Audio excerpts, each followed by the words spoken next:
So we will start the session today on the abdominal area, जो कि पहले हम सोचे थे सीक्वेंस में चलने की कि पहले सिर का करेंगे, गले का करेंगे, चेस्ट का करेंगे, फिर एब्डोमेन और फिर पेल्विस। लेकिन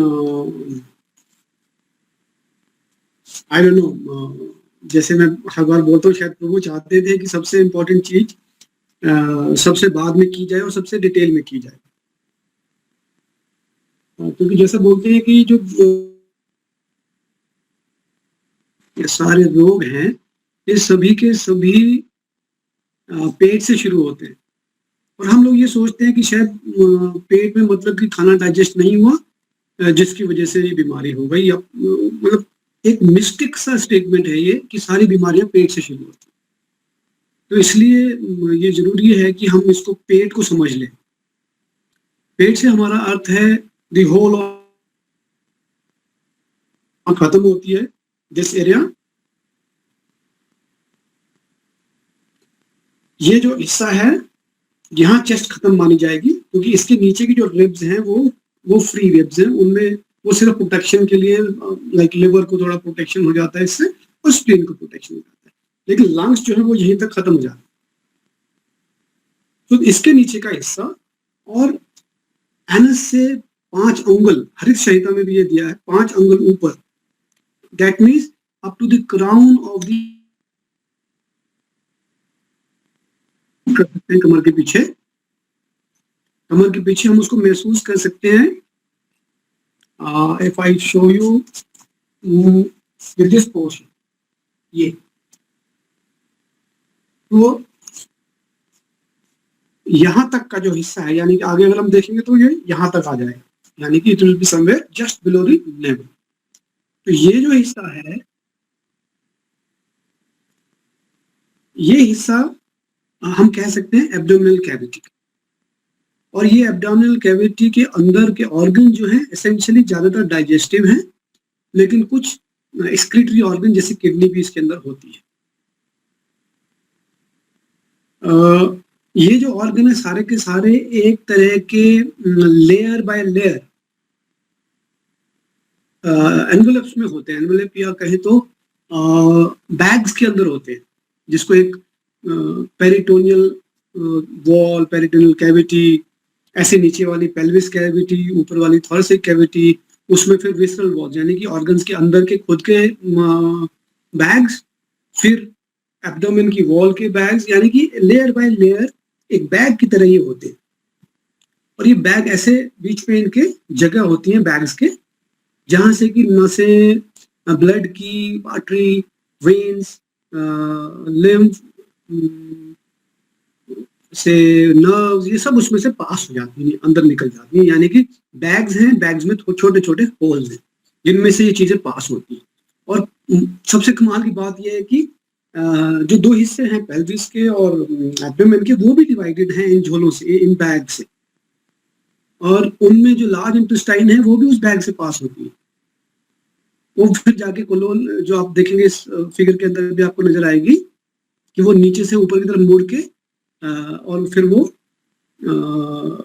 आपके मल द्वार की तरफ, यानी कि towards the anus it goes out. तो you can see that how compact this whole cavity is. इसमें कहीं पे भी जिसको बोलते हैं ना तिल भर की जगह नहीं है, देयर इज नो स्पेस। तो अब आप इसका कंस्ट्रक्शन देखें। जो हैवी ऑर्गन्स हैं, सॉलिड ऑर्गन्स हैं, वो ऊपर की तरफ हैं, जैसे लिवर, स्प्लीन, वो आगे भी आप देख पाएंगे जब मैं कैडेवर पे दिखाऊंगा, जिसमें असली में काट के जो बॉडी के ऊपर किया हुआ डिसेक्शन, उसमें देखेंगे आप। लेकिन यहाँ डायग्रामेटिक रिप्रेजेंटेशन है, आप एसेंशियली देख सकते हैं कि इसके अंदर क्या क्या है। इसके अंदर साथ में आप अगर बिल्कुल नीचे देखेंगे तो यूटेरस, ओवरीज और यूरिनरी ब्लैडर और यूरेथ्रा, साथ ही में सिग्मोइड कोलोन, रेक्टम और एनस, ये भी इसके अंदर दिखाई दे रहे हैं। लेकिन ये पेल्विक रीजन के हिस्से हैं, ये नीचे के हिस्से हैं, ये एब्डोमेन में काउंट नहीं होते। पेल्विस का या कुक्षी का हम पहले कर चुके, जिसमें मैंने कहा था कि मुझे एब्डोमेन से भी ज्यादा इंपॉर्टेंट वो लगता है, बिकॉज वहीं से विसर्जन होना है, वहीं से एक्सक्रीशन होना है। एक्सक्रीशन नहीं होगा तो अलग अलग बीमारियां हो जाती हैं, जैसे वाटर रिटेंशन शरीर में, जैसे मल का रिटेंशन वगैरह वगैरह। So let us understand this कि ये कैविटी होती कैसे है और इस कैविटी में क्या क्या फंक्शन होते हैं, और अगर वो फंक्शन ठीक से ना हो तो क्या क्या बीमारी हो जाती है, और सरसरी तौर से देखेंगे उस बीमारी को ठीक करने का क्या तरीका है। क्योंकि जब पता चल जाएगा कारण तो उसको सभी लोग आसानी से कह पाएंगे कि हम इसको ऐसे ठीक कर सकते हैं, क्योंकि जो कारण को दूर करने से वो बीमारी ठीक हो जाएगी। Just please put the next one. या अब आप देखेंगे कि ये बाहर से कैसे दिखती है। This is how it appears. आप देखेंगे बाईं तरफ ऊंचा हिस्सा जो है वो रिब का है, दोनों तरफ रिब इसके थोड़े से आप महसूस कर सकते हैं। उसके बाद नीचे जहां से ये कट खत्म होता है वो पेल्विस का हिस्सा है, यानी कि जो कट किया हिस्सा है ये एब्डोमेन का हिस्सा है, इस तरह से। अब ये इसके ऊपर स्किन के 5 लेयर्स होते हैं, एक फैट की लेयर होती है, वो इसमें से निकाल दी गई है।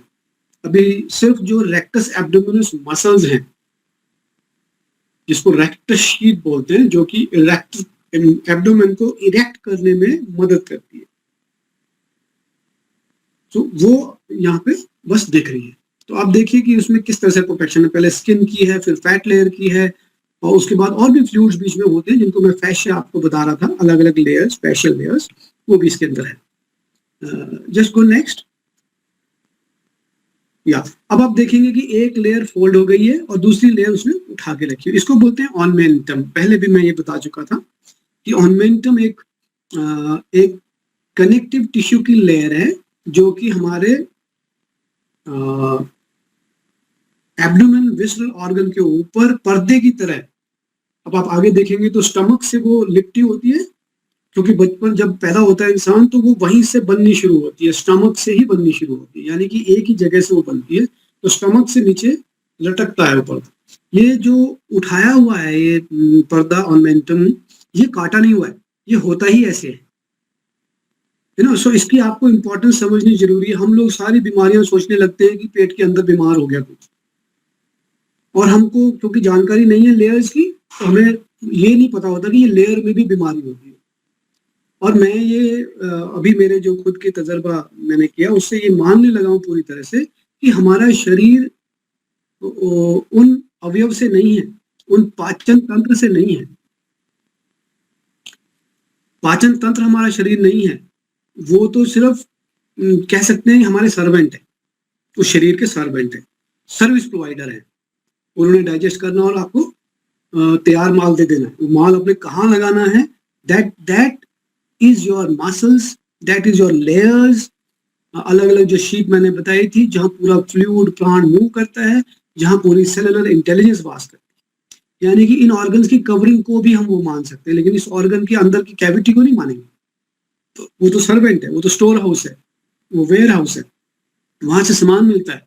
लेकिन जो लाइफ है वो इनकी लेयर्स के अंदर है, क्योंकि सेल्स टिश्यूज तो लेयर्स में है सारे के सारे, चाहे वो मस्कुलर लेयर्स में हो, चाहे वो स्किन के लेयर्स में हो, चाहे वो स्मूथ मसल्स अंदर जो ऑर्गन है उनके लेयर्स में हो, चाहे वो ब्रेन के लेयर्स में हो, कहीं भी हो, हैंड लेयर्स के अंदर हो। So this omentum has to be understood कि ऑर्मेंटम का क्या रोल है। जब हम पूरा इसमें आगे बीमारियां बताएंगे तो फिर मैं आपको इसके बारे में भी बताऊंगा। आगे नेक्स्ट चलना, जस्ट गो नेक्स्ट।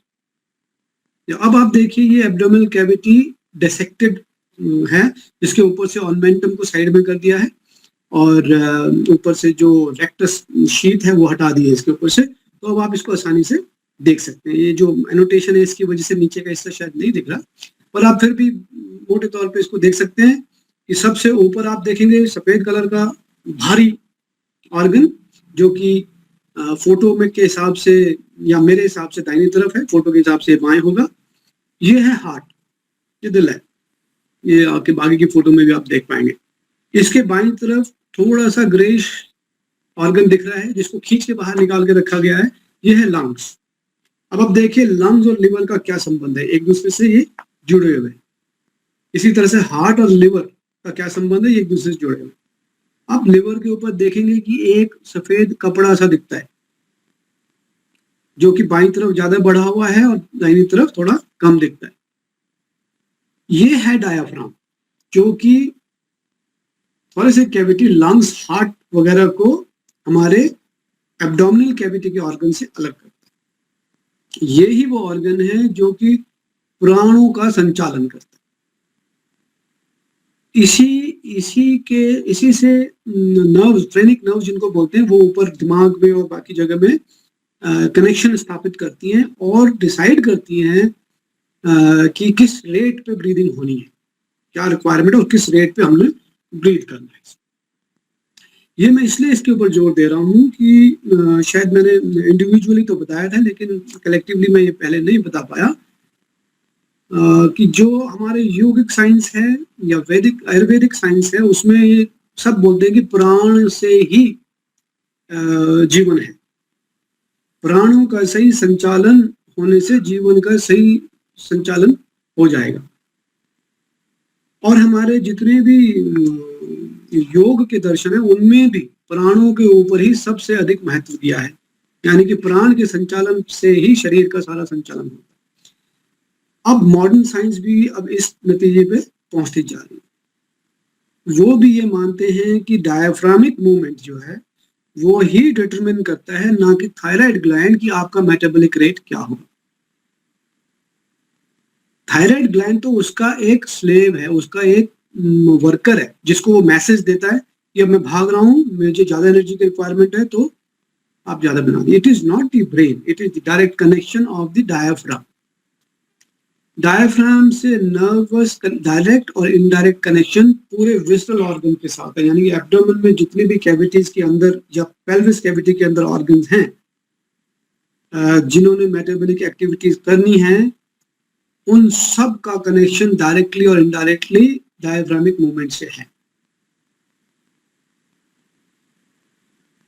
मैं इसलिए बार बार बोल रहा हूँ कि मेटाबॉलिक जो एक्टिविटी है उसको आप समझें, यानी कि किस रेट पे खाना हजम होना है, किस रेट पे सॉलो करने के बाद वो नीचे जाना है, ब्लड प्रेशर कितना रहना है, ब्लड किस जगह में रहना है, ये सब डिटरमिन होता है आपके डायफ्रामिक मूवमेंट से। आप देखेंगे जब आप किसी स्ट्रेसफुल सिचुएशन में सांस तेज चलेगी, धड़कन ज्यादा हो जाएगी, अपने आप आपका ब्लड प्रेशर जो है वो बढ़ जाएगा। So all that happens because of your movement. आप अगर उसको कंट्रोल कर लेंगे, ब्रेथ को कंट्रोल कर लेंगे, तो अपने आप ब्लड प्रेशर भी कंट्रोल हो जाएगा, वो घबराहट भी खत्म हो जाएगी। So this is how the yogic science goes. Now diaphragm का लिवर के ऊपर होना एक बहुत ही इंपॉर्टेंट चीज है। लिवर जो है वो बॉडी के सारे मेटाबॉलिज्म को कंट्रोल करता है। 500 फंक्शन उसके हैं, जिससे डिटर्मिनेशन होता है कि होम्योस्टेसिस कितना हो, ब्लड में क्या चीज कितनी होगी, वो लिवर डिसाइड करता है। कितना यूरिन जाना है, यूरिन में कितना यूरिक एसिड होना है, वगैरह वगैरह, सब लिवर से डिसाइड होता है। और इन दोनों का जो कनेक्शन है डायफ्राम और लिवर का, ये बॉडी की सेहत को डिटरमिन करता है कि बॉडी किस तरह से स्वस्थ रहेगी या अस्वस्थ रहेगी। लिवर जो है हम देखेंगे कि काफी भारी और शायद स्किन के बाद दूसरा नंबर का सबसे बड़ा ऑर्गन है, और ये 2 पार्ट्स में है और है पार्शली रिब्स के नीचे और पार्शली ये ओपन है। ये बहुत ही ब्रिटल किस्म का ऑर्गन है, सॉलिड है, ब्रिटल है, आराम से टूट सकता है, यानी कि कोई भी चोट थोड़ी सी भी या गलत पोस्चर में बैठने से लिवर को जो हानि हो जाती है, उसका जो काम करने का एरिया है वो कम हो जाता है। तो इसलिए पोस्चर से भी इस पे फर्क पड़ सकता है, इम्पैक्ट से भी पड़ सकता है। और जब हम दौड़ते हैं, स्किपिंग करते हैं, जंप्स करते हैं, उन सब में इतना भारी ऑर्गन ये होता है जो कि जैसे आप जब नीचे देखेंगे तो उसमें भी दिखाई देगा कि मेसेंट्रिक जो कनेक्टिव टिश्यूज हैं या फाइबर्स हैं, उनसे ये छाती के पीछे की तरफ और कुछ एक हद तक साइड में जुड़ा होता है। इसी तरह से सारे ऑर्गन हमारे पीछे कमर में स्ट्रिंग्स की तरह बंधे हुए हैं। स्टमक तो बिल्कुल ही झूलता है, वो तो जैसे रस्सियां बांध के किसी ने टांग दिया हो, जो स्टमक अभी इसके आगे आएगा वो तो बिल्कुल झूला होता है उसके अंदर, वो ऐसे हिलसा है ऊपर नीचे किस तरह से हिल सकता है। इसी तरह से लिवर भी मूवमेंट करेगा, अगर स्टिफ रहेगा तो उसको डैमेज हो जाएगा। तो मैं ये इसलिए बोलना चाह रहा हूँ कि जब हम ज्यादा एक्सरसाइज करते हैं, बॉडी को अब्यूज करते हैं, जैसे high speed cycling, fast runnings, jumping without control and all these things, excessive jumping, ये सब लिवर के ऊपर स्ट्रेस डालती हैं और स्ट्रेस में लिवर ठीक से काम नहीं करता। इसीलिए हमारे किसी भी ग्रंथ में इस तरह की वॉलेंट एक्सरसाइज नहीं लिखी हुई। उनको कहा गया है कि आप स्मूथ तरीके से एक्सरसाइज करें। वो बोलते स्ट्रॉल करना चाहिए, वॉक भी नहीं करना चाहिए, जिससे कि इंटरनल ऑर्गन्स बिल्कुल सेफ समझें अपने आप को और वो फंक्शनिंग ठीक करते रहे। ओके, तो गो नेक्स्ट। या अब इसके अंदर लिवर को आपने इस राइट साइड से उठाया हुआ है, अंदर आपको ना पिंक सा कुछ कोलैप्स्ड ऑर्गन दिखता है। ये अभी क्योंकि कैडेवर में है, क्योंकि ये डेड बॉडी का है, इसलिए ये ऐसे कोलैप्स हुआ है, लेकिन असली में ये दो हिस्सों में इस तरह से बना होता है, दो हिस्सों के अंदर। ओके, नीचे वाला हिस्सा इज पाइलरिस, ऊपर वाला हिस्सा इज गैस्ट्रम, ऊपर वाला हिस्सा इज गैस्ट्रम। ये ऐसे होता है, यानी कि बीच में थोड़ा छोटा है और नीचे से भी थोड़ा बड़ा, ऊपर से भी बड़ा है। और ये ऊपर जो हिस्सा है इसका समझ लीजिए इसोफेगस है, इसमें से खाना अंदर जाता है। अब आप ध्यान से देखें कि कैसे स्टमक जो है हमारे बॉडी में बाईं तरफ है, यानी कि जो इसोफेगस है वो यहाँ से जाता है ऐसे, उसके बाद टेढ़ा हो जाता है और बाईं तरफ जाने के बाद फिर अंदर आता है। अब जो लोग हार्ट की problem, shoulder pains, back pains, ये सब सोचते हैं कि हार्ट से हो रहा है, मैं उनका भय दूर करने के लिए ये बताना चाहता हूँ। अब ध्यान से देखेंगे आप तो स्टमक जो है वो जब फूलता है, जब आप कुछ खाएंगे पिएंगे या एयर उसमें चली जाएगी तो वो कोलैप्स जब इस तरह से रहता है वो ऐसे फूल जाएगा। ये अपने साइज से 5 टाइम तक बड़ा हो सकता है आपके खाने के, पीने के और सांस लेने के हिसाब से। अब हिसाब लगाइए कि जब वो 5 गुना बड़ा होगा, उसको स्पेस चाहिए, बाकी ऑर्गन्स इतने मूव कर नहीं सकते। लिवर तो बड़ा मुश्किल से, भारी ऑर्गन है, बड़ा मुश्किल मूव करेगा। क्या मूव करता है? एक तो जो ट्रांसवर्स कोलोन है जो इसके आगे दिखाई जाएगी वो आगे की तरफ और नीचे की तरफ मूव हो सकती है। जो साइड में कोलोन है असेंडिंग डिसेंडिंग वो मूव नहीं होती, वो फिक्स्ड है। सिर्फ ये जो है जो कि स्टमक के आगे की तरफ है, यहाँ वो आगे जा सकती है। तो स्टमक को अब फूलने के लिए स्पेस मिलता है, या तो बैक पीछे जाएगी या फिर पेट मोटा होगा, जिसको बोलते हैं डिस्टेंशन ऑफ द कैविटी, और या फिर जो ऊपर की तरफ प्रेशर बनेगा उसका और इसोफेगस में प्रेशर बनेगा, जिससे कि हार्ट में प्रेशर होगा, लंग्स में प्रेशर बन जाएगा, जिससे कि उसकी सांस लेने की काबिलियत कम हो जाएगी। जब हार्ट पे प्रेशर होगा, सांस कम जाएगा, तो अपने आप दिल की धड़कन बढ़ेगी, और जब दिल की धड़कन बढ़ेगी तो ब्लड प्रेशर बढ़ेगा। यानी कि खाना खाते ही ब्लड प्रेशर बढ़ जाता है। आप सब नाप के देख लीजिएगा। तो इसे घबराने की जरूरत नहीं है, क्योंकि जब तक खाना स्टमक में रहेगा, वो नीचे नहीं जाएगा, डाइजेस्ट नहीं होगा, तब तक ब्लड प्रेशर बढ़ा रहेगा। और क्योंकि प्रेशर अपवर्ड है, तो जो ब्लड के जो आखिर में आपको देखेंगे जो ब्लड का सिस्टम है वो भी ऊपर की तरफ हो जाएगा। तो हेड में एक्सेसिव ब्लड होगा, एक्सेसिव एयर होगी या एक्सेसिव फ्लूइड हो जाएंगे, तो वो सिर में दर्द करेंगे। और हम क्या करने की कोशिश करते हैं कि ब्लड प्रेशर को कम कर दें, ना कि उस खाने को निकालने की। Ashita is online? नहीं ना अंशुल, अशिता है क्या?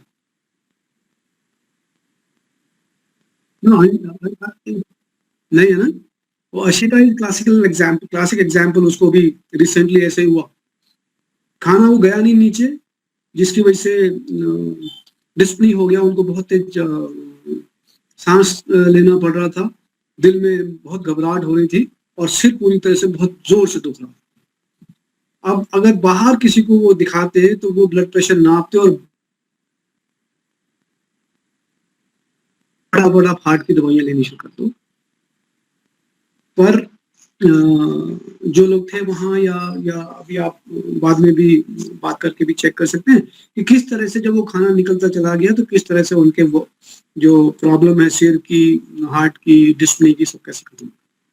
तो मेरा कहने का ये मतलब है कि सबसे इम्पोर्टेंट ऑर्गन जो है हमारा ये हार्ट है यहाँ पे, जिसकी वजह से ज्यादातर प्रॉब्लम होती है। इसलिए कहते हैं पेट से बीमारियां होती है। पेट से हार्ट की बीमारी हो सकती है, पेट से शोल्डर पेन्स हो सकते हैं, पेट से कमर के हिस्से की जो वर्टिब्रल कॉलम्स है पीछे, थोरेसिक रीजन के, सर्वाइकल रीजन के, उनकी प्रॉब्लम हो सकती है। ये सब कारण क्या होगा अगर हम पेट को खाली ना करें या पेट को ज्यादा भर के रखें जिस भी कारण से। नेक्स्ट।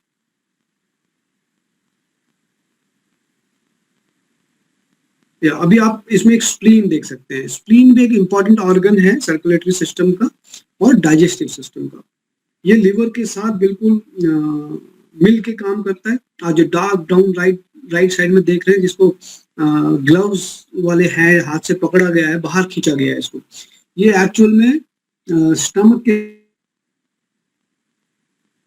हार्ड डिस्क वगैरह घुसाते हैं अंदर, इस तरह से घुसा होता है ऐसे, और थोड़ा सा बीन शेप में होता है और उसको ऐसे अंदर फिट होता है, क्योंकि इसका कनेक्शन जो है वो डायरेक्टली एक वेन के थ्रू लिवर में है। इसका काम है ब्लड को इकट्ठा करके रखना, रिजर्वायर बना के रखना, जब जरूरत पड़े तो वहां से वो सेल्स चले जाए। इसमें डेड सेल्स जो है ब्लड के, यानी कि सारे बॉडी में जो सेल्स मर जाते हैं वो भी यहीं पे आके इकट्ठे हो जाते हैं, और रिसाइकलिंग एक सिस्टम है, स्टोर है, यहाँ से वो लिवर में जाएगा, लिवर में रिसाइकल होकर उसका बाइल जूस बनेगा या उसका और कोई एंजाइम में इस्तेमाल करेंगे, और उसके बाद वो फीसिस के साथ बाहर निकल जाएगा, यानी कि मल के साथ वो विसर्जित हो जाएगा। अब ये ऑर्गन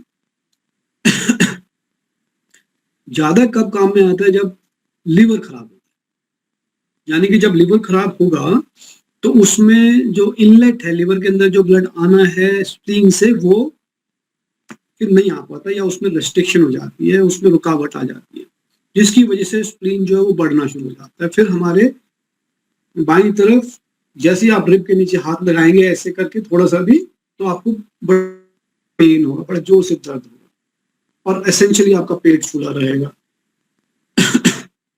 ब्लड की कमी हो जाएगी शरीर में, तो पीलापन आ जाएगा।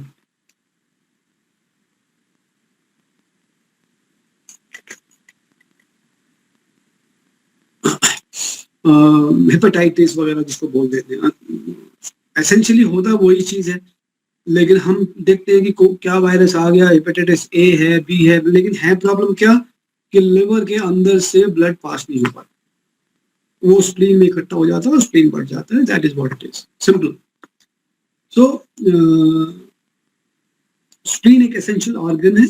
हम मॉडर्न साइंस में ऐसा मानते हैं कि इसका कोई इतना एसेंशियल ऑर्गन नहीं है, वाइटल ऑर्गन नहीं है, लेकिन आप ये मान लीजिए कि अगर आपके पास यूरिनरी ब्लैडर ना हो तो क्या हमारा काम चल जाएगा? ये तो लगातार फिर पेशाब निकलता रहेगा।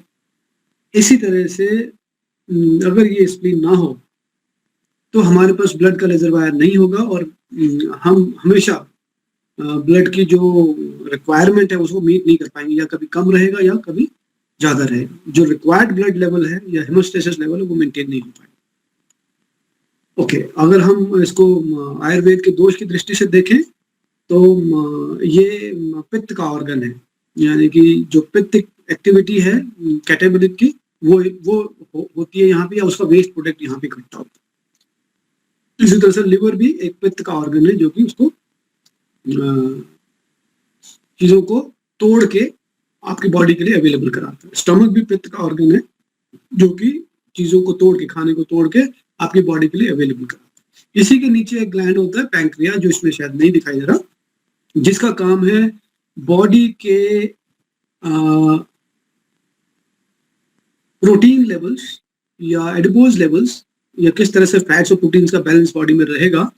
एसेंशियली दो ही टाइप के टिश्यूज हैं वो मेंटेन करता है, जिसमें कि ग्लूकागोन हार्मोन होता है और एक हार्मोन होता है इंसुलिन। इंसुलिन का काम है जो कफ का काम हम बोलते हैं, यानी कि एनाबॉलिक एक्टिविटी करना, बॉडी को इकट्ठा करना, स्ट्रांग बनाना, और जो ग्लूकागोन है उसका काम है बॉडी में से जमा हुई चीजों को तोड़ना, बाहर निकालना। सो जब हम देखते हैं कि आयुर्वेद में ट्रीटमेंट होता है लंघन का, यानी कि पहले फास्टिंग कराते हैं, फास्टिंग में ग्लूकागोन लेवल हाई हो जाता है, वो शरीर पे जमे हुए जितने भी एक्सेस फूड है वो निकाल देता है। उसके बाद जब फूड डाइजेस्ट हो जाता है तो वो एक्सेस जो टॉक्सिन्स डिपॉजिटेड हैं उनको डाइजेस्ट करके बाहर निकाल देता है। तो इसलिए लंघन एक इम्पॉर्टेंट चीज है, लेकिन ज्यादा करने से, जब जरूरत ना हो तब करने से, वो क्या करेगा, जो टिश्यूज हैं उनको भी ब्रेक डाउन करके बाहर निकालना शुरू कर देगा, जिसकी वजह से शरीर में कमजोरी, बीमारी, ये चीजें हो सकती है। Yeah, I just couldn't. कोई क्वेश्चन था, I couldn't understand that. So whatever.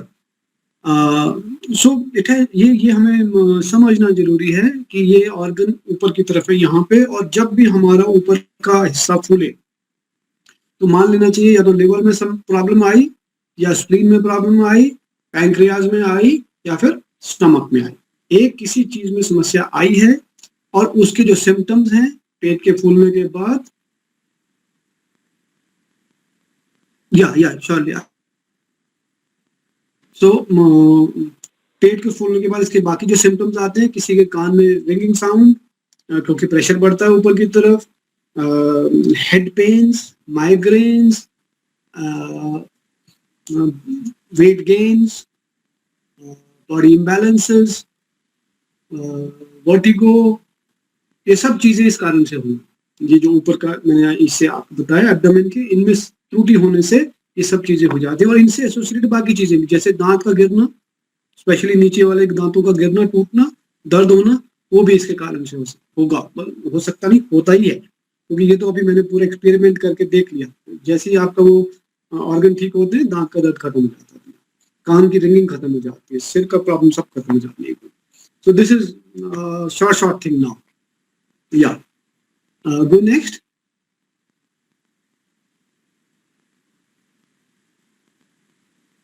या अब आप देखेंगे, जो मैं बोल रहा था ना कि बड़ी आंत का एक हिस्सा है, एक तो हिस्सा है जो यहाँ से ऊपर को है, एक हिस्सा यहाँ से नीचे को जाता है, और एक हिस्सा ऐसे। ये तकरीबन 6 से 8 फुट की एक मोटी ट्यूब है।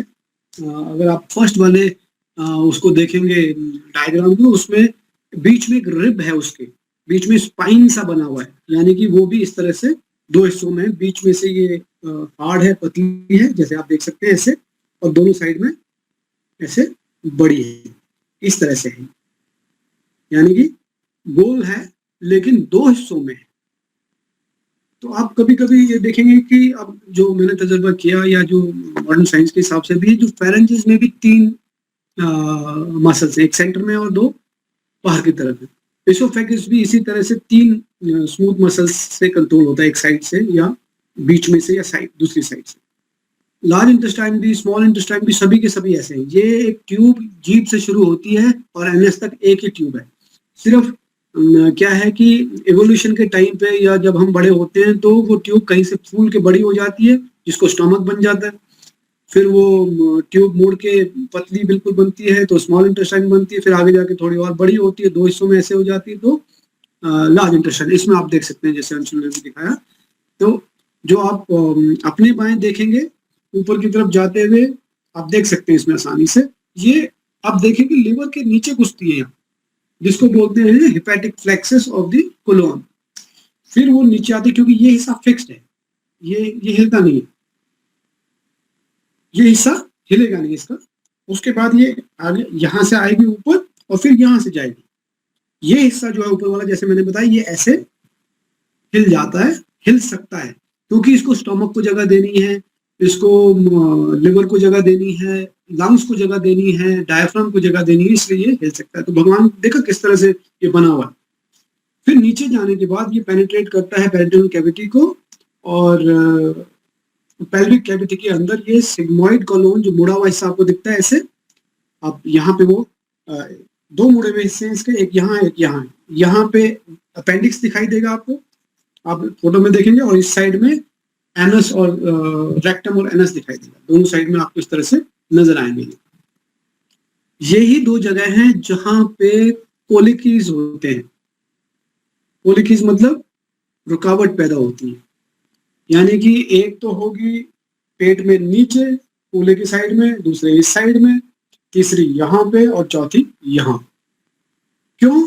क्योंकि यहाँ पे लार्ज इंटेस्टाइन मुड़ती है, और ये कोई हार्ड ऑर्गन है नहीं, इसमें ना कोई हार्ड मसल्स हैं जिसको स्केलेटल मसल्स बोलते हैं, और ना ही कोई हड्डी।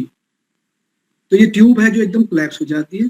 तो जब भी आपको कभी बाएं तरफ दर्द हो, तो ये मान लें कि आपका या तो लिवर बढ़ गया जिसकी वजह से प्रेशर ये बन रहा है, या जो कोलोन का फ्लैक्स है जहां ये मुड़ती है वहां पे मल एकत्रित हो गया, या मल में आप वायु का मल भी हो सकता है जिसको वात का मल कहेंगे, या पित्त का मल कहेंगे, या कफ का मल कहेंगे। Any anabolic waste, catabolic waste और waste due to inability to excrete, कुछ भी कोई भी वेस्ट वहां पे रुक जाएगा तो वो रुक जाएगा, तो वो कोलिकी वहां पे बन जाती है। ये चीज जो इलियोसिकम जॉइंट है, जहाँ जहाँ पे बड़ी आंत छोटी आंत को मिलती है, इस जगह में वहां पे हो सकता है।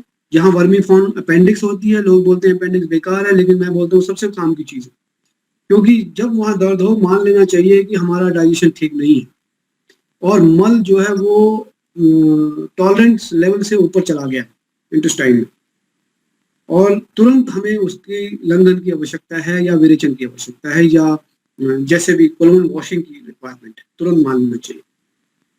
इसी प्रकार से दूसरी साइड में है जहाँ की कोलोन मुड़ती है, वहां पे भी रेक्टल, स्पेशली अभी जो ज्यादातर समस्या है वो रेक्टल इश्यूज हैं, क्योंकि हमारा पोस्चर ठीक नहीं है और वो जो रेक्टम है उसके ऊपर प्रेशर रहता है।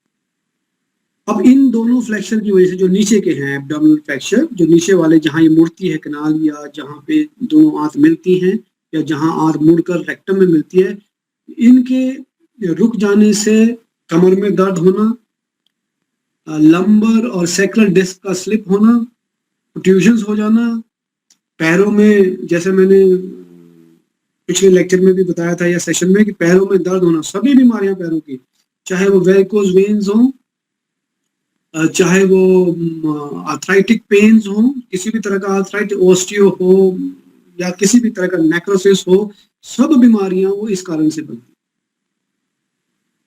इसके साथ साथ दूसरा कारण मैं जब किडनी का बताऊंगा तो वो भी एक कारण इसमें बन सकता है। या नेक्स्ट, इसको नेक्स्ट, या हार्ट का मैं पहले बता चुका कि हाउ इट इज कनेक्टेड। इसमें स्मॉल इंटेस्टाइन का भी शायद एक था, जिसको नेक्स्ट, या सो अभी आप देखें कि स्मॉल इंटेस्टाइन एक बहुत लंबी ट्यूब है, तकरीबन 16-17 फीट टोटल लंबाई इसकी हो जाती है, डिपेंडिंग अपॉन, कोई 12 फीट से लेकर 16 फीट तक ये लंबी होती है। अब आप देखिए कि 16 फीट की चीज सिर्फ आपके इस हिस्से में इस तरह से अंदर रखी हुई है। अब सोचिए कि खाना इसमें किस तरह से चलता होगा, क्योंकि ट्यूब में खाना जाने के लिए उस सॉरी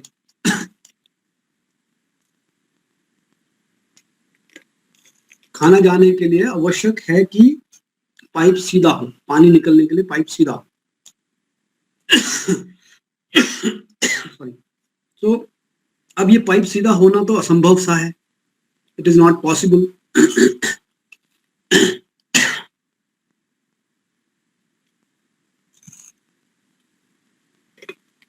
तो फिर ये कैसे सीधा हो? वहीं ठीक था वो थोड़ा जूम कर दो इसको, इसको जूम कर दो, और करो और करो, बस बस।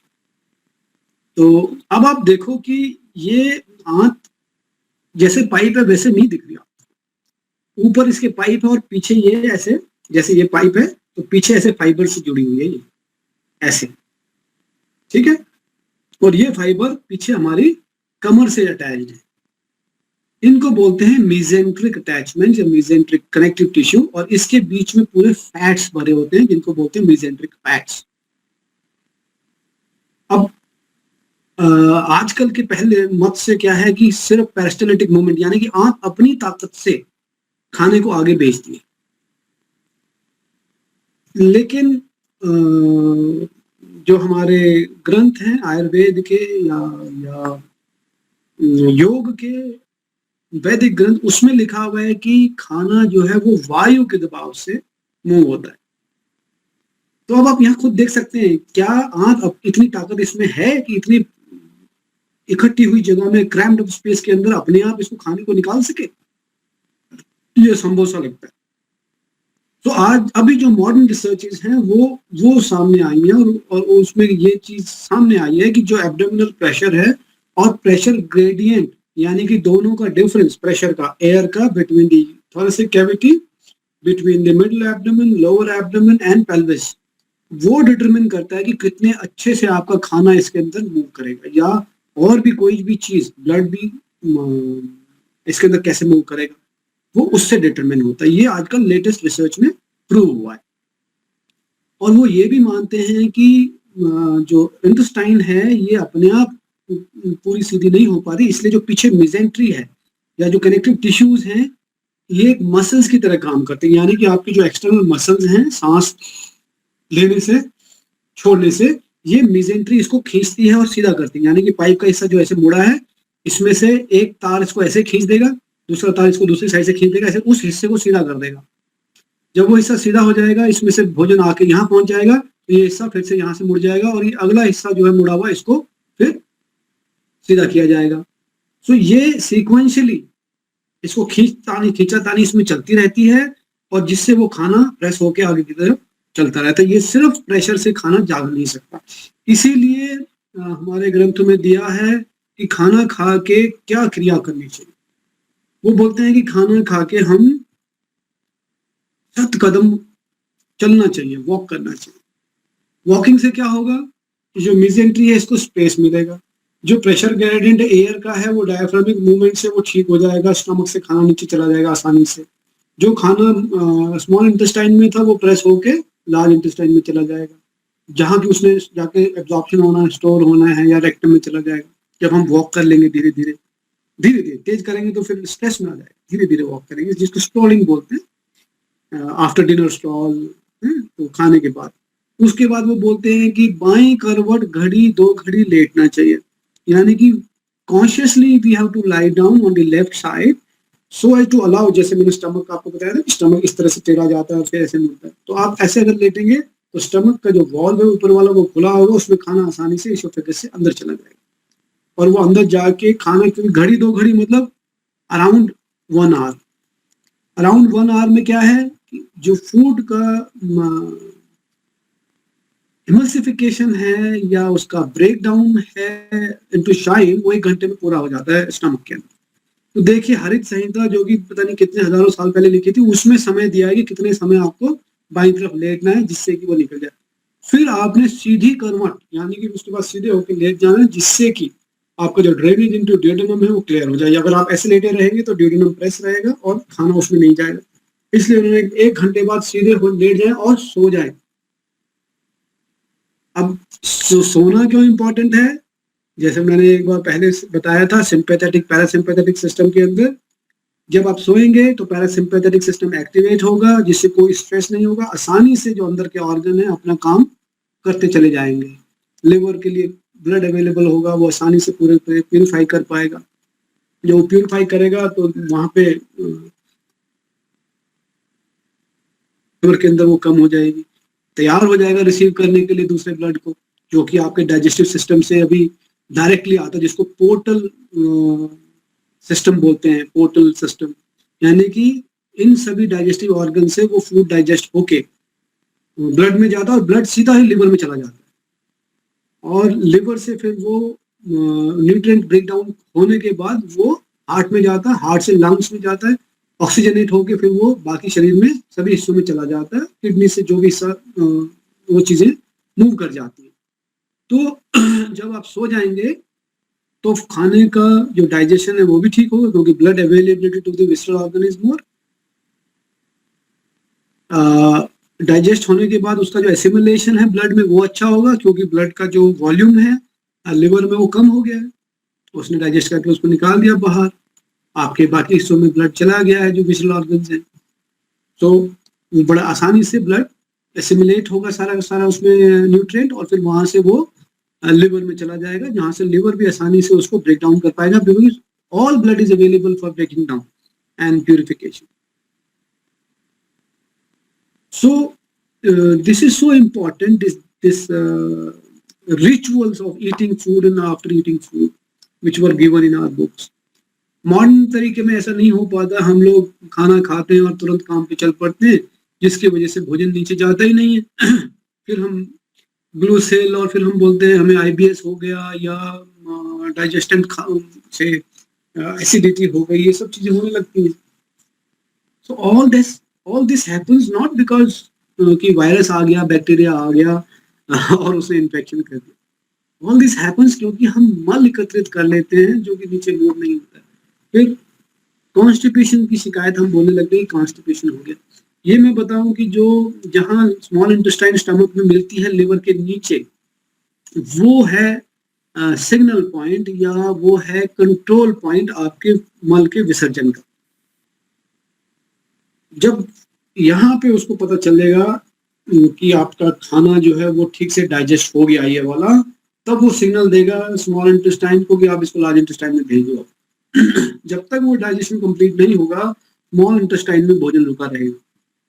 जब स्मॉल इंटेस्टाइन में भोजन रुका रहेगा, जो अनडाइजेस्टेड फूड है उसको वो होल्ड करके रखेगा, तो आपको भारीपन लोअर एब्डोमेन में लगेगा और आपको स्टूल पास नहीं होंगे। जब स्टूल पास नहीं होगा, जो वहां का मल है वो हार्ड हो जाएगा। फिर हम उसको सोचने लगते हैं कि कॉन्स्टिपेशन है और हम लेग्जेटिव लेके उसको निकालने की कोशिश करते हैं। तो करना क्या चाहिए? डाइजेस्टेंट लेना चाहिए जिससे कि फूड डाइजेस्ट हो जाए। जब ये डाइजेस्ट हो जाएगा तो ऑटोमेटिकली सिग्नल देगा कि भाई ये खाना डाइजेस्ट हो गया, इसको आगे भेजो और जो एकत्र मल है उसको बाहर निकाल दो। तो ये एक बॉडी की जो एंटरिक सिस्टम है हमारे गट का, वो बहुत इंटेलिजेंटली काम करता है। उसको ये पता है कि अगर ये खाना डाइजेस्ट नहीं हुआ तो ये हो सकता है वापस निकालना पड़े, वॉमिट करनी पड़े। तो जो नीचे खाना गया हुआ है वो उसको दोबारा से एसिमिलेट करता है, उसमें से जितने बचे हुए न्यूट्रिएंट हैं उसको भी कोशिश करता है कि मैं पूरा निकाल लूं और अपने शरीर में यूज कर लूं। इसलिए वो खाना वहां रुकता है। ये श्रृंखला का मत है और ये आजकल प्रूवन साइंस भी है। आजकल वो गट फ्लोरा के ऊपर बड़ा ध्यान देते हैं। वो बोलते हैं कि पूरी तरह से मल विसर्जन नहीं होना चाहिए, होल्ड करना चाहिए फीसेस, जिससे कि गट में जो बैक्टीरिया है वो वहां रहे, खाने को ठीक से डाइजेस्ट करता रहे, ऊपर चला जाए, खाने को ठीक से डाइजेस्ट करे। अगर हम उसको लेग्जेटिव लेके निकाल देंगे तो वो डाइजेस्ट नहीं कर पाएगा। तो जो पुराना साइंस है वो अभी पूरी तरह से प्रूव होता चला जाए। Now go next. या स्मॉल ये। अब आप देखें इसमें थोड़ा जूम कर दो इसको बीच के एरिया में, एब्डोमेन के एरिया में। यस, थोड़ा दूर, एक स्टेप पीछे, बस बस। Thank you thank you thank you sir. अब आप देखें कि ये जो ग्रीन कलर में दिखाया गया है ये है लिम्फ। लिम्फ जिसको लसिक बोलते हैं आयुर्वेदिक या हिंदी लैंग्वेज में या संस्कृत में, ये है जीवन जिसको मैं मानता हूँ शरीर में। जहां जब ये प्राण मूव करता है या ब्लड मूव करता है तो वो ऐसे जाके आगे आर्टरीज में, आर्टरीज जो है वो कैपिलरीज में डिवाइड हो जाती है, जैसे आप देख रहे हैं ऐसे ऐसे हो जाती है डिवाइड। और दूसरी साइड में जो वेन्स हैं, उनकी भी कैपिलरीज इस तरह से दूसरी साइड में तैयार रहती है। इन दोनों के बीच में जगह है, ओपन स्पेस है। जब ब्लड यहां से यहां जाता है वो ओपन स्पेस जो है वहां पे टिश्यू नरिशमेंट होता है। यानी कि जो ब्लड से न्यूट्रिएंट हैं, जो एनर्जी है वो वहां से सेल्स एब्जॉर्ब करते हैं और फिर वो अपना काम करते हैं। तो ब्लड जो है वो वेसल्स के अंदर इंपॉर्टेंट नहीं है, इंपॉर्टेंट कहाँ है? इस ओपन स्पेस में इंपॉर्टेंट। और वो ओपन स्पेस कहाँ पे है? इन ऑर्गन्स के अलावा, यानी कि मसल्स में है, मसल्स के लेयर्स में, स्किन के लेयर्स में, पूरे शरीर के अंदर इस तरह से वो ओपन स्पेस है। जो कि फैशियल लेयर्स के बीच में, यानी कि जो पॉलिथीन के लेयर्स मैंने बताई थी उसके बीच में ये लेयर बाय लेयर रहता है। वो ही हमारा शरीर है जिसको हम बोलते हैं सूक्ष्म शरीर, which is otherwise not perceivable। अगर आप उसमें मूवमेंट्स देखेंगे तब पता चलेगा कि ये भी शरीर है, तो उसको हम सूक्ष्म शरीर बोल सकते हैं। सो मैं ये बोलना चाह रहा था कि जब यहाँ से ब्लड आएगा वो इसमें पूरा चला जाएगा, उसमें से तकरीबन सिर्फ 65 से 75% ब्लड जो है वो वेन्स में जाएगा, बाकी ब्लड जो है वो यहीं पे रह जाएगा। उसमें से सिर्फ आरबीसी को छोड़ के बाकी ब्लड मूव मूव कैसे करता है वो अभी तक मॉडर्न साइंस पता नहीं कर पाई है, लेकिन योगिक साइंस में वो बड़ा क्लियर है। आपके जो प्राण है, यानी कि breath controls the movement of lymph. So when you walk and if you breathe properly, so the lymph will get controlled properly. That is the fact. Now, modern science also is coming to the term. They also feel that way only. It is the contraction of muscles or the tissues which allows the lymph to move, and that will only happen when you breathe. Otherwise, it won't happen. So, अब आप इसमें देखेंगे green colour में जो दिखाई गई है ये लिम्फ की वेसल्स हैं, पूरे पैरों में से ये इकट्ठी होके पेल्विस रीजन से होके आप देखेंगे कि ये जो बीच में नीली रंग की आपको एक नली दिख रही है, यहाँ पे आके ये ब्लड में शामिल होता है. So see the importance of umbilical navel, जिसको जिसको सभी ने बोला है कि यही जीवन का आधार है. नाउ सी द इम्पोर्टेंस, अगर यहाँ पे त्रुटि है शरीर में, लिम्फ मूव करके ब्लड के अंदर वापस नहीं जाता साफ होने के बाद. लिम्फ ग्लैंड्स आपने सुने होंगे जो कि इम्पोर्टेंट है ब्लड प्यूरिफिकेशन के लिए, इम्यूनिटी सिस्टम के लिए, पूरे शरीर को स्वस्थ रखने के लिए ये सबसे ज्यादा जरूरी ऑर्गन्स है.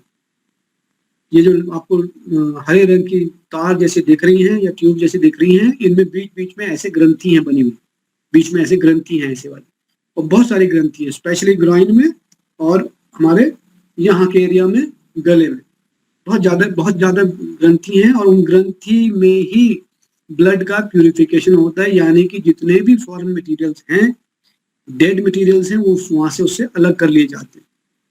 उनको फेगोसिस के जरिए, यानी कि जो उनके सेल्स हैं जो उनको खा लेते हैं, और खाने के बाद वो ब्लड में शामिल हो जाते हैं, ब्लड किडनी या फीसिस के जरिए बाहर निकल जाते हैं.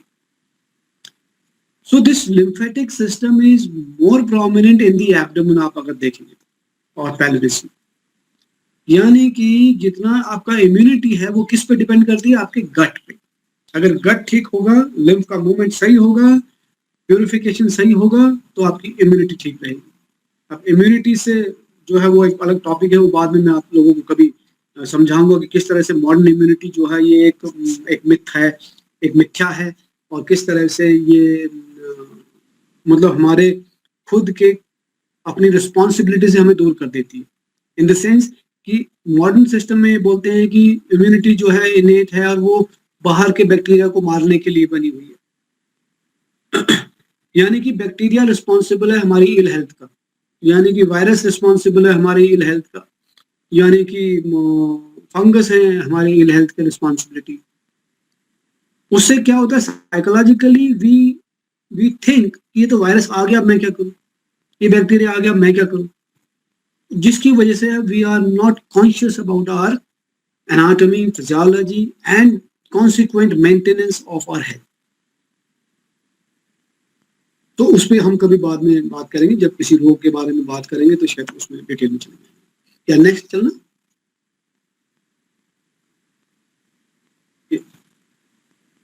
या इसको भी थोड़ा जूम कर दो, या इस वाले, या थोड़ा एब्डोमेन में जूम कर दो, बस बस बस, ज्यादा हो गया, थोड़ा कम कर दो, बस. Thank you thank you thank you. तो ये है ब्लड का सप्लाई सिस्टम यहाँ पे. यानी कि अगर आप अभी देखेंगे तो कितने सारे ऑर्गन आपने देखे थे जो पूरे के पूरे एब्डोमिनल एरिया में आपने देखे, ये उसके पीछे है. यानी वो जो कैविटी थी, मैंने बताया पेरिटोनियल कैविटी, जो बैग था, इस बैग के पीछे रीढ़ की हड्डी के साथ ये इस तरह से दो मोटी नसें, इसके साथ साथ नर्व्स जो हैं जिनको तंतु बोलते हैं, या वो भी इनके साथ साथ ही मूव करती हैं. और इसी के साथ पीछे स्पाइनल कॉर्ड है, जहां से छोटी छोटी बहुत सारी नर्व्स बाहर निकलती हैं, जो कि पूरे मोटर ऑर्गन्स को और अंदर विजुअल ऑर्गन्स को कंट्रोल करती है, जिनको मैंने बताया था पैरासिम्पैथेटिक नर्व, सिंपैथेटिक नर्व्स. वो आप थोड़ा याद रखेंगे, वो इसके पीछे हैं. इसी तरह से ब्लड वेसल्स भी इसके पीछे हैं, इसी तरह से किडनी भी इसके पीछे.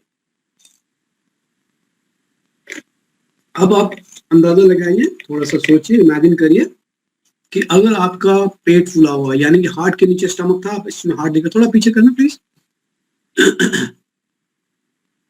हाँ बस, इसमें हार्ट ज्यादा कर दिया, थोड़ा आगे चलो. या इसमें हार्ट आपको दिख रहा है, हार्ट के नीचे मैंने बताया कि जो लटका हिस्सा है उसके नीचे स्टमक और लिवर है. अब आप सोचिए अगर लिवर बढ़ गया और स्टमक मोटा हो गया हमारा खाना गलत खाने से, पोस्चर गलत से, जिस भी कारण से, तो ये जो नसें जा रही हैं दो, एक लाल रंग की और नीले रंग की, इनको क्या होगा, सर्टेनली ये प्रेस हो जाएंगी. ये जब प्रेस होंगी तो पीछे की तरफ धक्का लगाएंगे. हम पीछे की तरफ तो जगह और है नहीं, तो हम कमर को ऐसे मोड़ लेंगे, तो कमर मोड़ लेंगे, पोस्चर गलत हो जाएगा तो हमारे बैकबोन की समस्या बन जाएगी, काइफोसिस गलत हो जाएगा। और साथ ही साथ क्या होगा, ब्लड का जो फ्लो है वो कम हो जाएगा। जब ब्लड का फ्लो इस एओर्टा में कम हो जाएगा, यानी कि खून जो शरीर से बाहर जा रहा है वो पैरों में नहीं जाएगा, तो जो हमारा बैरो सेंटर है उसको उसको ये पता चल जाएगा कि पैरों में ब्लड ठीक से नहीं जा रहा, किडनी में ब्लड ठीक से नहीं जा रहा, तो क्या करेगा, वो ब्लड प्रेशर को इंक्रीज करेगा जिससे कि वहां ठीक से चला जाए। तो जब ज्यादा प्रेशर होगा तब वो खून वहां से जाने लगेगा। लेकिन इसमें समस्या क्या है, इसमें असेंडिंग जो जो एओर्टा है वो एक ही है, यहाँ से खून जाता है शरीर में एक ही है, वो दो अलग अलग नहीं है। यानी कि ऊपर के हिस्से में भी खून इसी इसी से जाता है, ऊपर के हिस्से में भी, और नीचे के हिस्से में भी इसी से जाता है। ऐसे ऊपर के यहाँ से ऐसे कनेक्शन इसका बना हुआ है। तो क्या होगा, जब नीचे की तरफ प्रेशर बढ़ाना पड़ेगा, क्योंकि आपने ब्लॉक कर दिया हमारा ब्लड नीचे जाना, स्टमक फूलने से या इंटेस्टाइन फूलने से, कोलोन फ्लेक्सस फूलने से, स्प्लीन मोटा होने से, तो ऊपर का प्रेशर भी बढ़ जाएगा। जब ऊपर का प्रेशर बढ़ जाएगा, हम नापेंगे तो हमें पता चलेगा कि ये तो हाई ब्लड प्रेशर हो गया। तो हाई ब्लड प्रेशर का कारण एक ये भी है।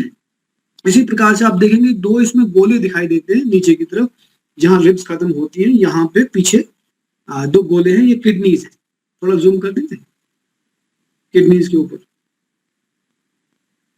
यस यस, अब देखें उसमें दो नसें जा रही हैं दोनों साइड में, और एक ट्री सा बना हुआ है उसके गोले के साथ, ये किडनीज है। ये किडनी जो है they are right opposite the flexion of your intestine, यानी कि जो बड़ी आंत का मोड़ है बिल्कुल इसके पीछे ये दो किडनीज है।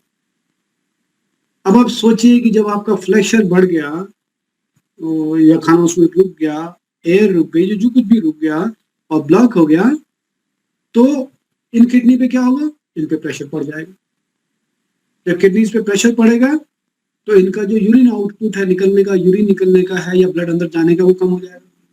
तो किडनी में जब प्रेशर कम हो जाता है तो ब्लड बाहर निकलना कम होता है, तो ओवरऑल ब्लड प्रेशर बढ़ाने की कोशिश करती है जिससे कि ब्लड मेरे पास पूरा आ जाए। उससे भी हाइपरटेंशन की फीलिंग आती है। हम सोचते हैं कि हाइपरटेंशन बीमारी है, नहीं, वो इस कारण से हो रही है, आपकी जो इंटेस्टाइन क्लियर नहीं हुई, चाहे वो पोस्चर की वजह से हो, गलत खाने की वजह से हो, गलत साइकोलॉजिकल कंडीशनिंग की वजह से हो, जो भी कारण हो, तो नीचे का ब्लड बंद हो गया। इसी तरह से ऊपर की तरफ जो नीले रंग की एक बड़ी नस ब्लड वेसल जा रही है, ये इंफीरियर वेना कवा है, इसी से ब्लड पूरा का पूरा ऊपर जाता है, पूरी पैरों का, पूरे एब्डोमेन का, ये सारा का सारा ब्लड ऊपर जाता है, ऊपर से हार्ट में, हार्ट से लंग में, और फिर पूरे शरीर में वापस आर्टरी के जरिए जाता है। अब अगर सोचिए आपका पोस्चर ठीक नहीं है, आपका डाइजेशन ठीक नहीं है, आंतें फूल गई हैं, तो ये इस पे प्रेशर डाल देगा। जब ये प्रेशर डाल देगा तो इसका ब्लड ऊपर नहीं जाएगा, जो ऊपर नहीं जाएगा तो पैर भारीपन, सूजना, पैरों में पानी का रुकना, oedema, arthritic pains, varicose veins, ये सब हो जाएंगे। तो यानी कि हमने गलत खाया या ज्यादा खाया, जिसकी वजह से हमारा एब्डोमेन फूल गया, उसकी वजह से बाकी हिस्सों में ये प्रॉब्लम बन जाती है। तो ये सिर्फ ये नहीं कि खाना ठीक से हजम नहीं होता तो प्रॉब्लम आ गई है, नहीं, देखिए आप कारण इसके पूरे। या अब मैं यहाँ पे आपको एक चीज समझाना चाहूंगा जिसको बोलते हैं पोर्टल हाइपरटेंशन, जो कि मेरे मत से सारी बीमारियों का कारण है, एब्डोमेन। आपने अभी लिवर का उसका थोड़ा सा ध्यान में करिए कि किस तरह से लिवर था, किस तरह से इंटेस्टाइन वगैरह थी। अब ये इंटेस्टाइन में से छोटी छोटी ब्लड वेसल्स मिजेंट्री के थ्रू, जो मैंने आपको मिजेंट्री कनेक्टिंग फाइबर बताए थे, उनके थ्रू छोटे छोटे ब्लड वेसल्स मिल के एक वेन बोलते हैं, जिसको बोलते हैं हिपैटिक वेन या पोर्टल वेन। हिपैटिक वेन ऊपर है, पोर्टल वेन, जिसमें कि सारा का सारा न्यूट्रिएंट्स ब्लड में धीरे धीरे मिल के सारी इकट्ठी हो जाती है एक जगह, यानी कि ऐसे फैली है तो पूरी सारी जैसे ऐसे फैली हुई है, तो ये सारी इकट्ठी होकर एक वेन बन जाती है। ये वेन जो है पोर्टल वेन, ये लिवर के अंदर जाती है, लिवर में ये फिर से खुल जाती है और उसमें लिवर में ब्लड को अलग अलग टिश्यूज में छोड़ती है। वहां पे जो हेपेटिक सेल्स हैं उनमें वो ब्लड जाता है, फिर हेपेटिक सेल जो है उसको ब्रेक डाउन करती है, उसके प्रोटीन्स को अलग अलग यूरिया में, एमिनो एसिड्स में उसमें ब्रेक डाउन करती है, माइक्रोन्यूट्रिएंट्स के अंदर। इसी तरह से वो फैट्स को लिपिड्स में ट्रांसफर चेंज कर देती है, ग्लूकोज में करती है, सबको तोड़ना शुरू कर देती है। और तोड़ने के बाद वो दोबारा इकट्ठा होता है और फिर हेपेटिक वेन के जरिए या वेन के जरिए सीधा हार्ट में जाता है, बाकी स्टोन चला जाता है। अब मैं ये बताना चाह रहा हूँ यहाँ पे कि अगर लिवर में प्रॉब्लम आई, आपके शराब पीने से, सिगरेट पीने से, गलत पोस्चर करने से, गलत फिलॉसफी रखने से, गलत साइकोलॉजी रखने से, तो जो ब्लड एंटर करना है लिवर के अंदर वो होना बंद हो जाता है, क्योंकि लिवर जो थिकनिंग होगी उसकी वॉल्स की, उसकी सेल्स की, डेड सेल्स उसके अंदर होंगे, जिसको बोलते हैं फैटी लिवर। ये बिगिनिंग है लिवर सिरोसिस का। जो फैटी लिवर जिसका जब होता है तो उसमें ब्लड का जाना थोड़ा कम शुरू हो जाता है। अब एक सिस्टम हमारे पास भगवान ने बनाया हुआ है कि ये जैसे अगर मान लो ये चार चीजें लिवर में जानी है ऐसे, तो एक वेन जो है वो शंट है, जैसे बाईपास होता है ऐसे होती है वो। अब खाना जो न्यूट्रिएंट इंटेस्टाइन से आया, वो लिवर में जब प्रेशर बढ़ गया तो यहाँ नहीं जा पाया, तो वो ऊपर की तरफ इस वाले वेन से ऊपर की तरफ सीधा, जो नीली सी वेन आपको मैंने अभी दिखाई थी जो सीधा हार्ट में जाती है नीचे का ब्लड लेके, उसमें मिल जाता है। यानी कि बिना न्यूट्रिएंट को तोड़े हुए, माइक्रो न्यूट्रिएंट्स में बदले हुए, ब्लड सीधा का सीधा ही हार्ट में चला जाता है अपने विसरल ऑर्गन से न्यूट्रिएंट्स को लेके, जिसको बोलते हैं रस अर्जीन आयुर्वेद की भाषा में, या जिसको बोलते हैं हिपेटिक शंटिंग। वो खाना सीधा का सीधा, मतलब अध पचा खाना वो सीधा का सीधा पूरे ब्लड में मिल जाता है और सारे ऑर्गन में सर्कुलेट होना शुरू हो जाता है। जब वो सारे ऑर्गन में सर्कुलेट होगा तो जहां पे माइक्रो चैनल्स हैं, जिसमें छोटे छोटे माइक्रो चैनल्स जिनको बोलते हैं, छोटे छोटे चैनल्स हैं जिनमें की मोटी चीजें नहीं जा सकती, वो सब ब्लॉक होने शुरू। पहले इसका इफेक्ट पड़ता है ब्रेन और स्पाइनल कॉर्ड पे, क्योंकि वहीं पे है जहां पे मोटे चीजें बिल्कुल परमिट नहीं होती, तो वो उसकी उसकी जो पेनिट्रेशन है वो उसको जगह को कम करते चले जाते। इसीलिए जब हमारा रसा अर्जीन होता है तो drowsiness, lack of memory, laziness, lack of energy सब होना शुरू हो जाता है, क्योंकि सबसे पहले इफेक्ट नर्वस सिस्टम पे पड़ता है। उसके बाद वो धीरे धीरे जब ब्लड में वो अनडाइजेस्टेड मटेरियल घूमता रहता है, धीरे धीरे वो अलग अलग जगहों में जमा होना शुरू होता है, जिसको आम बोलते हैं या आम वात।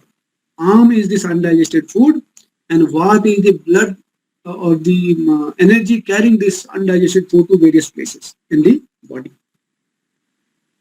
और वो अलग अलग जाके जमा होना शुरू होता है। जब अस्थि में जमा होगा तो ऑस्टियोआर्थराइटिस हो जाएगा, जिसको ऑटो इम्यून प्रॉब्लम बोल के अंग्रेजी लोग छोड़ देंगे। या फिर वो अगर वो ब्लड की नसों में जमा हो गया तो स्क्लेरोसिस बोल के छोड़ देंगे उसको, कि ये तो हो गया, अब तो काटनी पड़ेगी, कुछ नहीं हो सकता है, या ब्लड थिनिंग करनी पड़ेगी। ये नहीं कि उसको भाई जो अनडाइजेस्टेड फूड जहाँ जा रहा है उसको रोकना, नहीं, बोला ब्लड थिनिंग करेंगे जिससे कि ये मूवमेंट ठीक रहेगा। अरे भाई ल्यूमन कम हो रहा है तो उसको ठीक करना चाहिए ना कि ब्लड को पतला करके और खराब करना चाहिए। इसी प्रकार से जब वो मसल्स के एंड में जमा होगा तो फिर हमें रूमेटिक आर्थराइटिस हो जाएगा।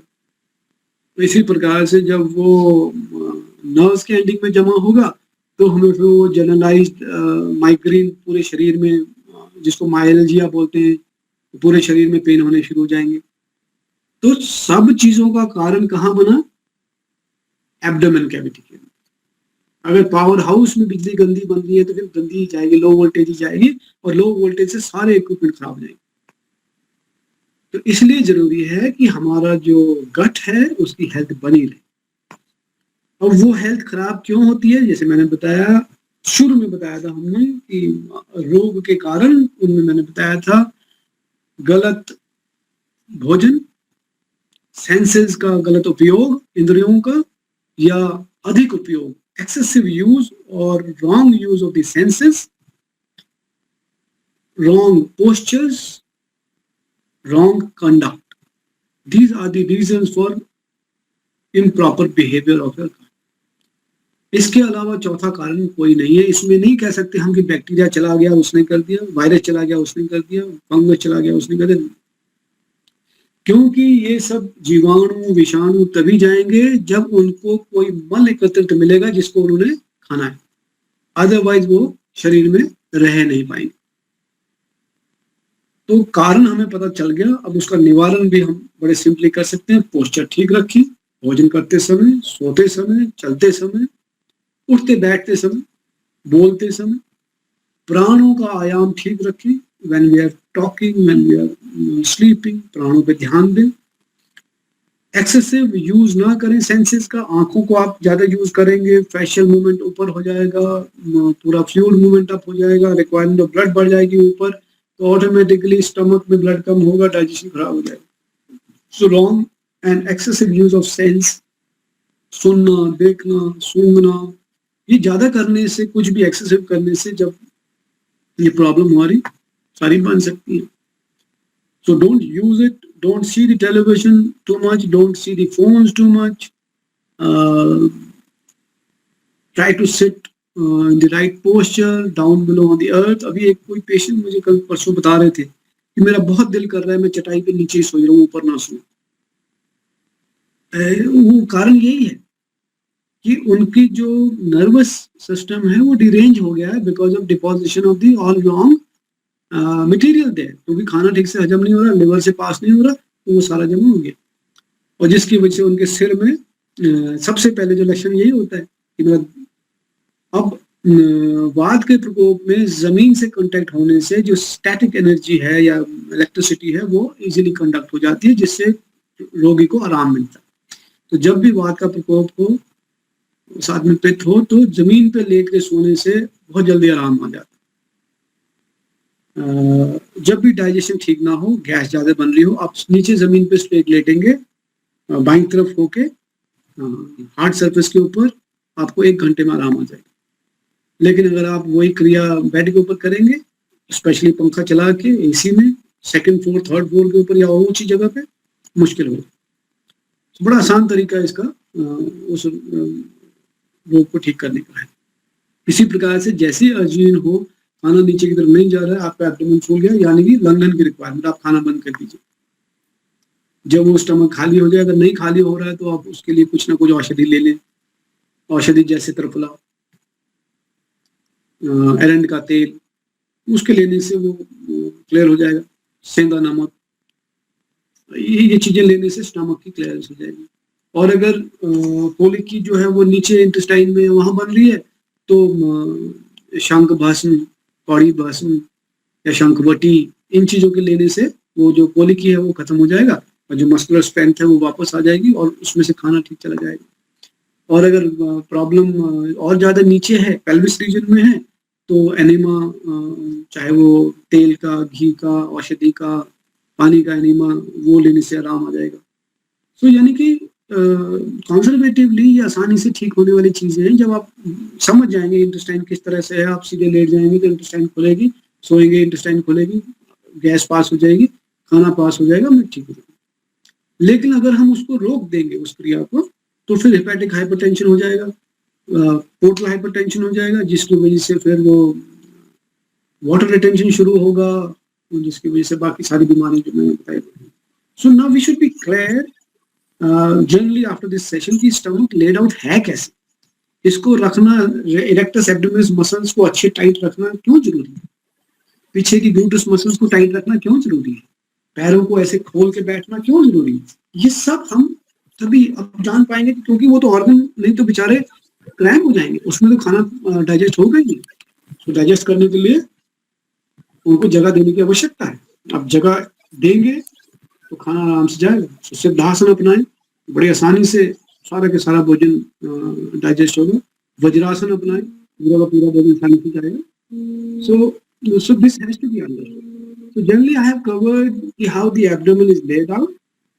एब्डोमेन में क्या क्या ऑर्गन्स हैं, डाइजेस्टिव और एक्सक्रीटरी या यूरोलॉजिकल ऑर्गन, किस तरह से उसमें ब्लड सप्लाई है, किस तरह से नर्व सप्लाई है, और उसको ठीक से ना रहने से किस प्रकार से वो हमारे बाकी अवयव, बाकी सिस्टम्स को इफेक्ट करते हैं, और हम किस तरह से अपनी आदतों को ठीक करके अपने गट को ठीक कर सकते हैं, और आसानी से अपनी जो स्वास्थ्य है उसको मेंटेन कर सकते। तो अगर किसी को कोई एक क्वेश्चन था किसी का, I think regarding this insulin what was the question insulin का? Uncle, this is Priyanka. Good morning. या हाँ I was wanting to know insulin, जैसे हम बात कर रहे थे insulin की, and how या insulin is important to regulate so many functions. So hmm, insulin resistance अगर किसी को होता है, wherein the cells are not absorbing insulin properly, और हाँ फिर उससे तो diabetes, onset of diabetes का कहते हैं, या type 2 diabetes. So या this is a myth Priyanka कि सेल्स इनसेंसिटिव हो जाती है इंसुलिन को रिसीव करने के लिए। जैसे मैंने बताया, जब हमारे सेल्स के अंदर टॉक्सिन लेवल बढ़ जाते हैं, जब उनको टॉक्सिन्स के लेवल इतना हो जाता है कि वो कुछ ऑब्जॉर्ब करने में असमर्थ हो जाती है, तो तभी उसमें insulin is one of the thing which has to be absorbed to break down the glucose into energy. तो वो एब्जॉर्ब नहीं कर पाती उसको। So it is not intolerance, it is inability. उसकी कैपेबिलिटी खत्म हो जाती है। अब उस कैपेबिलिटी को ठीक करने के लिए हम क्या कर सकते हैं? अपने गट को ठीक कर सकते हैं, जिससे कि वो जो अनडाइजेस्टेड टॉक्सिक फूड है या टॉक्सिक मटेरियल है वो सेल्स में ना जाए। जब वो सेल्स में नहीं जाएगा, धीरे धीरे जब वो सेल पुराने डाई हो जाएंगे, नए सेल बनेंगे, तो उनमें जो इसकी इंसुलिन रिसेप्टिवनेस है या इंसुलिन टॉलरेंस है वो नेचुरली होगी। जब वो होगी तो ये अपने आप डायबिटीज खत्म हो जाएगी। It's very simple. बट हम उसको इस तरह से परसीव करते हैं कि अब तो हमारे सेल्स खराब हो गए। सेल्स तो परमानेंट नहीं है, cells are temporary, they live for some time. Some cells live for only 24 hours, some cells right. live for 3 months, some cells live for 6 months, and some may live for up to 10 years like nerve cells. Hmm. लेकिन सारे cell मर जाते हैं और फिर उनकी जगह नए सेल्स आते हैं। अगर हम नए सेल्स के अंदर भोजन सही देंगे, उनका एनवायरनमेंट ठीक रखेंगे, तो वो उनका बिहेवियर भी अपने आप ठीक हो जाएगा। कैंसर हुआ और ये सब बीमारियां होंगी, फिर इस तरह से अपने आप ठीक हो जाएंगी। अगर हम Hmm. सुबह रहते करें, it's not that late in the life when we do कि वो जीन्स में चला जाए और जीन्स जेनेटिक मैनिफेस्टेशन इस तरह से होती रहे कि नए सेल्स भी उसी बिहेवियर में रहे, तब उसको ठीक होने में समय लगेगा। और कैंसर जैसी बीमारी में समय होता नहीं है, क्योंकि जब आते हैं लोग तो वो उस स्टेज में होते हैं कि फोर्थ स्टेज आ गई, अब तो मुश्किल है।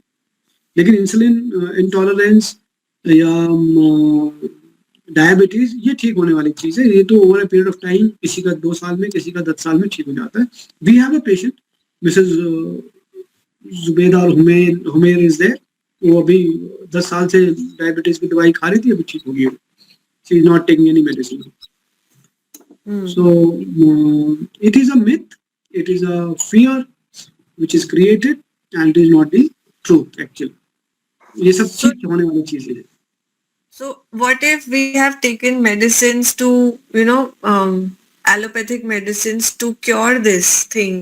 Because it was said to me, idiopathic reasons ki wajah se there is some, in my genes only, I have this insulin resistance, and, I took some metformin and all of those things.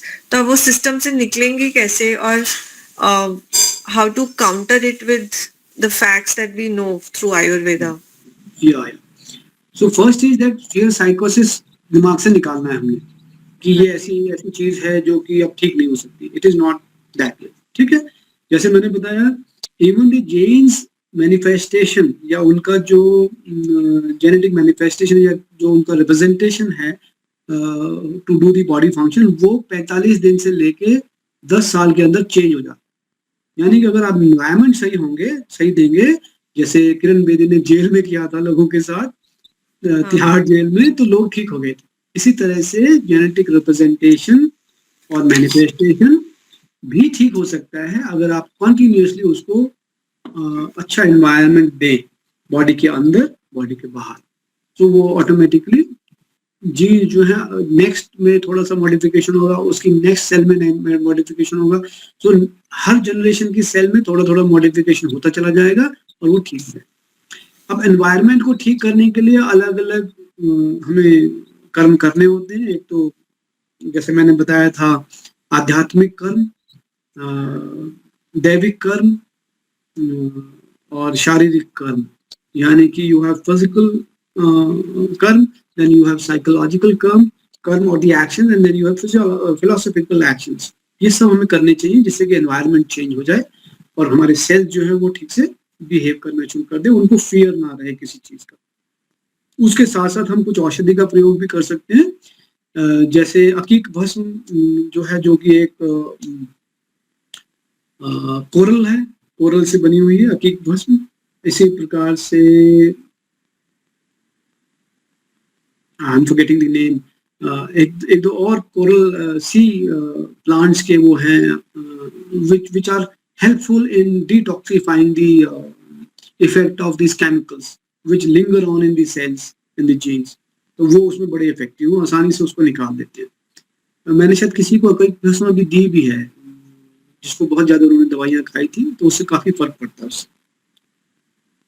या okay uncle. और किसी को कोई पूछना चाहते हैं और कोई?